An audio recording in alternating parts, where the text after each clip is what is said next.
Hello everyone and welcome to your Onchain update for the 24th of January. So what I want to look at today is a bit of a rotation that seems to be happening from a loss regime to a profit regime. I've been digesting a lot over the, really 2 years since I've been kind of doing this full time, but trying to work out where the top tier edge is in the on-chain space. And I've had a lot of conversations recently, both with colleagues and other people who are using this data. And I'm increasingly settling on one of, if not the most important facet of on-chain analytics is the concept of profit and loss. And we obviously have those two buckets. We've got realized and unrealized. Today, I want to focus on the realized profit and loss. Realized profit and loss means the actual coins that are being spent. And why do we care about this? Well, higher prices motivate people to spend. This is just the reality of the situation, right? I'm sure as much of a hardcore hodler as I am, if you tell me it's going to go to $250,000 tomorrow, that's going to make me think again because, it's not 250,000 right now, and that's a pretty significant jump. So there's a price for every hodler, right? So at some point in time, when you get market rallies, it's going to engage people to go, I kind of didn't like that bear market thing. Maybe I'll take some off the table. Now, that doesn't mean that the market can't chew through it. There's every possibility that it can. But what it does do is if you're looking onto the shorter term, if you're looking for cycle changes, if you're looking for kind of macro trend shifts, and now that we've got a couple of these signals starting to rotate around, if we lose them, that's then going in the other direction. So trying to just get a bit of a framework going, looking at some of the big picture metrics, some of the micro metrics, trying to understand what's going on from the profit and loss perspective on the realized front. We're only looking at realized profit and loss today. But we're looking at this in terms of the macro cycle change. We're in the process of getting a bit of a turnaround, and thus, what do we want to see over the course of the coming weeks that would either confirm that we do in fact have a bullish transition, or deny it and say, well, actually, this could in fact be a bull trap of the ages. But we'll see. Let's jump into it. Okay, so this is the latest dashboard that we've rolled out at Glassnode. You'll find this over here as realized profit and loss. It is soon to be joined by its brother, which will be unrealized profit and loss. Again, the realized component is the spending element. And I'm increasingly coming to the opinion that these are some of the most powerful concepts because they bake in the fear and the greed and the winning and the losing and the pain and all of it into a handful of metrics, and they work beautifully well consistently, and we can really pull a lot of information out of them. Now, what we're going to look at initially is just the actual components. This here is the net realized profit and loss. I think most of you are pretty familiar with it. This one here is just nice for macro cycles. The challenge is it's priced in dollars. So as you can see, the realized profit and loss back here is kind of insignificant compared to our current cycle. So you are kind of limited by the near-term history, but at the very least, you can see where you get these major capitulation events. And isn't it funny that these are like single-day events? You see like 1 or 2 days either side where people just get flushed out, and then we're essentially back to some kind of equilibrium where you have this moment where you get the flash sale, people respond all at once, and then you get a tapering off. And during that period of time, price is consolidating. You get these flash events, price consolidates. Price is a game of expansion, contraction, and you generally get these large spikes in profit and loss on both sides. It's human psychology playing out time and time again. It's truly quite remarkable. Now we can look at the overall structure of the last really market cycle. You can see on the left, we've obviously got realized loss, on the right, realized profit. There's a couple of insights here. One, you can see the scale of these candles. These are $2 billion losses on a 7-day moving average, by the way. So on a daily basis, these are much larger. But you can actually see that the loss-making regime really kicked in. This is the first major spike here in May. This was the first warning shot that we may have moved into a loss-making regime. We still had a lot of profit going on at that point, but look how much it collapsed. So when this is collapsing, it means all the people from back here had stopped spending, but there's a lot of losses that kicked in. And that means that people who bought the top are capitulating out, right? Tells you a lot what's going on. Note that the profits that came in on the second leg across so many metrics, whether it's MVRV, which is unrealized, or realized profit and loss, this second peak just didn't have the juice. Big bearish divergence. We didn't have as much profit being taken. There were still coins getting dumped at the top, this bear market. And you can see just the whittling away of any final profits. Now, in our current cycle, note where we are. This is our happy, healthy bounce up here to 23,000. And you can see that we've got $273 million a day in profits. This is kind of equivalent to what we saw during these, let's call these back here disbelief bounces coming off March 2020, because that's really what they were. It's at a similar level to 2019. It's at a similar level, strangely, to the 2018 drop. Now, this is also because there just weren't that many people left in profit by that point in time. It's far more applicable looking at 2019, but we're at a similar scale. And the note here is that that similar scale was enough to put in some of these local tops, not initially, but certainly after a period of time, but it didn't stop the macro trend. So we're going to get these bumps, these pullbacks, but what we're starting to do is transition back towards what is hopefully a profit motivated or a profit dominated regime. And I've said this before, I mean, no one tells their friends when they lost money in the market. They tell their friends when they made money in the market. So again, we're very much in the smart money phase at the moment.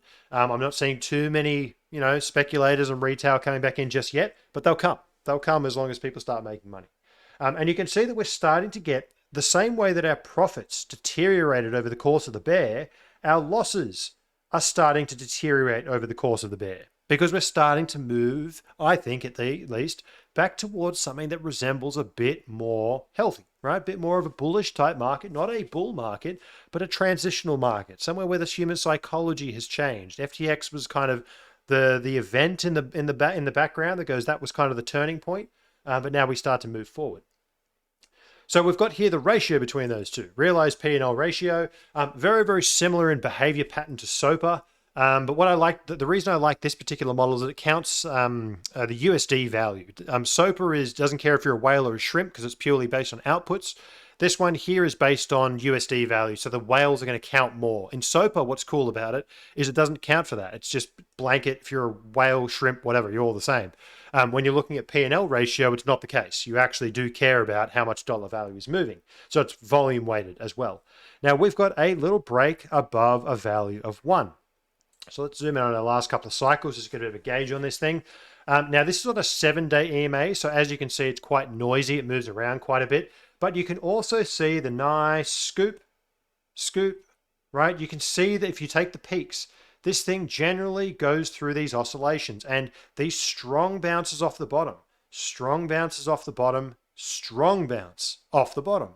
You've got a lot of these things that's starting to look like you've put that cupping bottom in. It's started to move around. You're moving back into a profitable regime.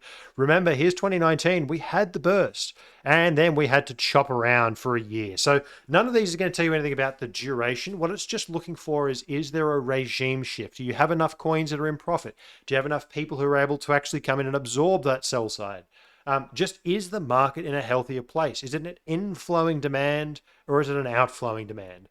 And if you think about this from the scale of the realized cap, when people are realizing profits, realized cap is rising. Someone bought at 15,000, they're selling at 20. Someone's got to come in with an extra 5 grand. It's capital inflow. When the realized cap is rising, it is an indication of capital inflow, and that is thus meaning that we have more profits than losses. So that's just a really nice framework to kind of think about why this actually makes sense.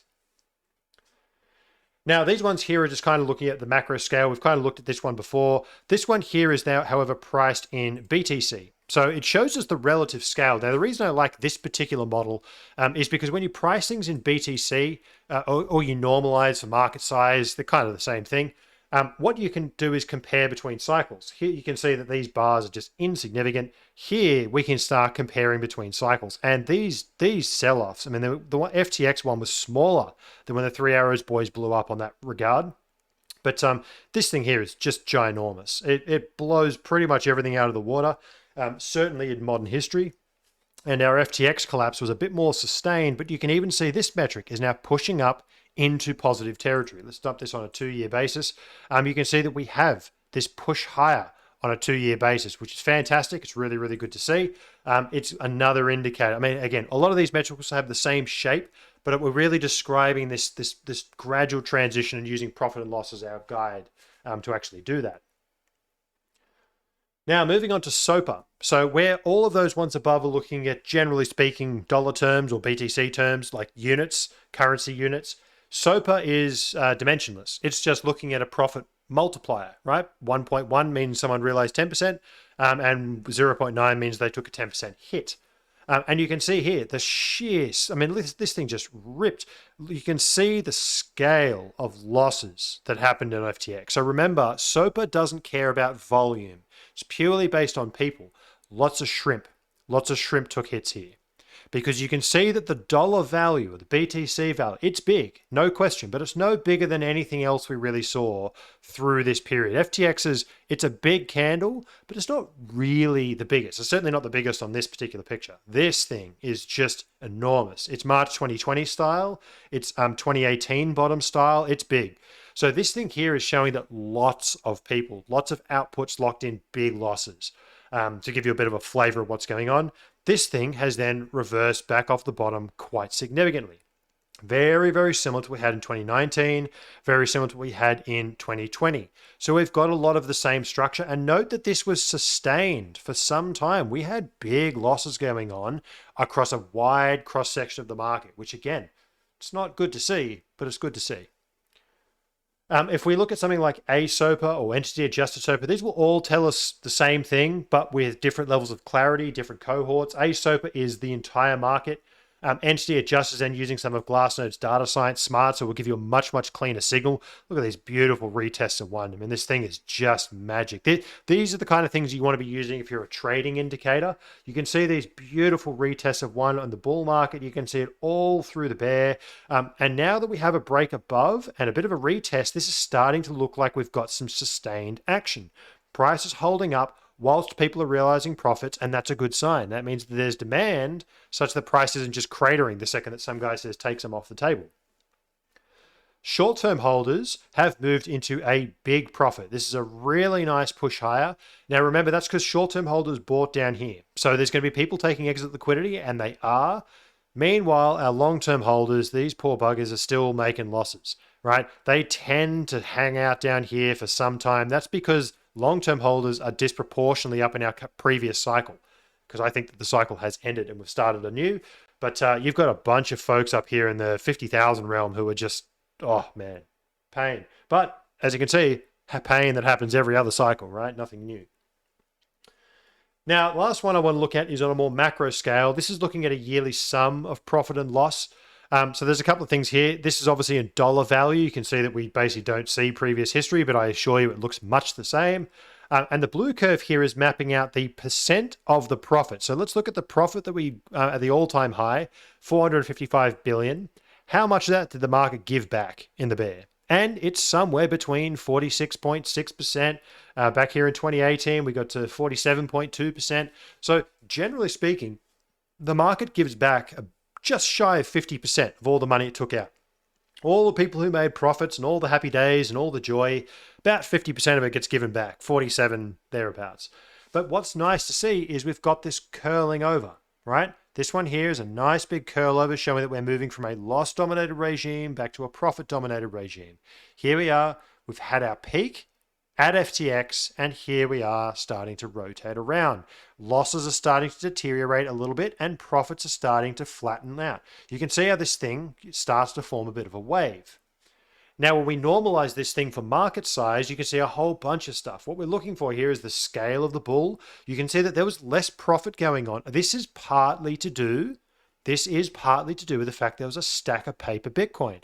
I actually expect we'll get something closer to the 2017 market in our future bull market because we've got rid of all this paper and these scungy derivatives and all this kind of stuff. We've moved to a more spot-driven market. I suspect it's possible that we may have a more parabolic run than we did in our previous cycle. And hilariously, it'll be the one thing people don't expect. Anyway, that's a bit of hopeful thinking. We'll see. But what you can also see is how this thing kind of goes through these transitional periods. Look at 2019. It's this oscillation between a bit of profit, bit of loss. It's kind of this tube that kind of connects the big bubble market cycles. You can see the bull. You can see the painful bear that follows.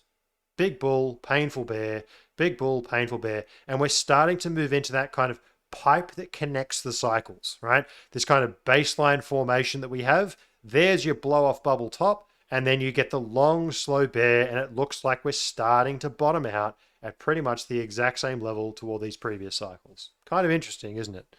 Bitcoin really does, and the more I look at this data, it's just this thing is alive, and it's really a mass of human beings making decisions collectively, time and time again, and we're starting to see that all these things compress down into an organic set of data. It really is quite remarkable to see. The last one I want to touch on is the realized RVT. Now, this one's quite interesting because what we're looking at here, high values, this is not something that will trade between bull and bear.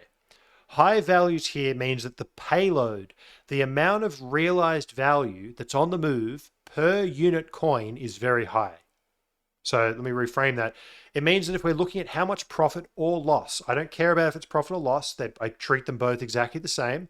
How much delta between the coin's acquisition price and the price where it's being spent, is it heavy?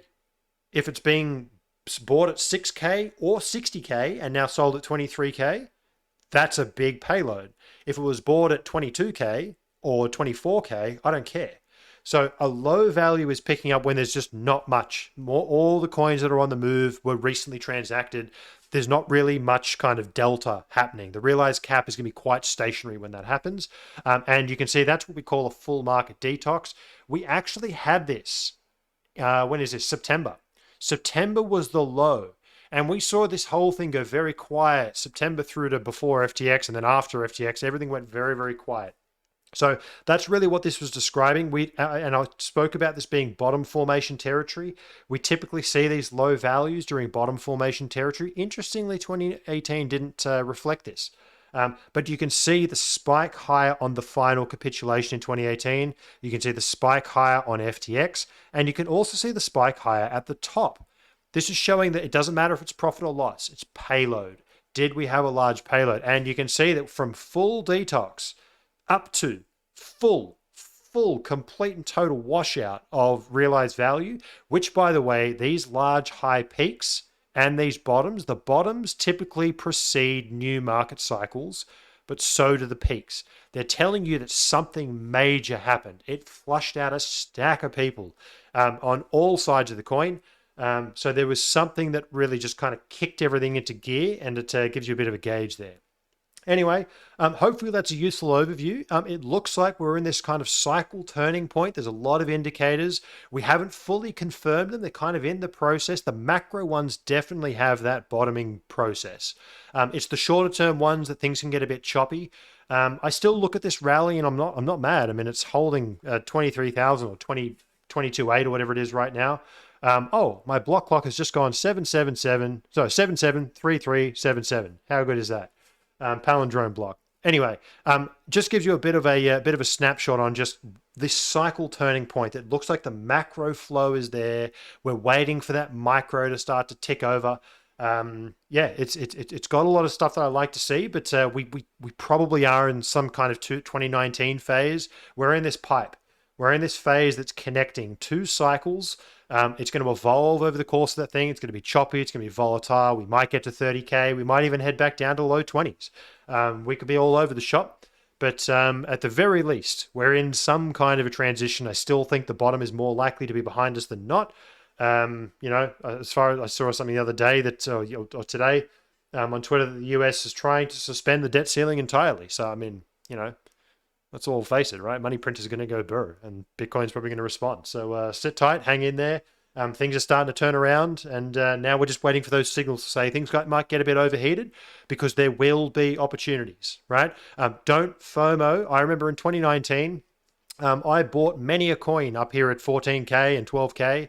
I still hold them, but I rode that thing all the way down. Then March 2020 happened and took us back down to 3,800. So these things will give you opportunities again and again. It's going to be a ride, but the mission is to sit tight, stay the course, and allow this thing to play out on the macro scale. There will be opportunities. There is no need to FOMO in. There's going to come a point, I personally, above 25K, I'm not that keen on DCAing at this point in time, because I think we'll probably see it come back down. But again, we will assess the data as it comes in. That's just kind of my gut feel more than anything else. Anyway, hopefully that's useful, and I'll see you in the next one. Cheers.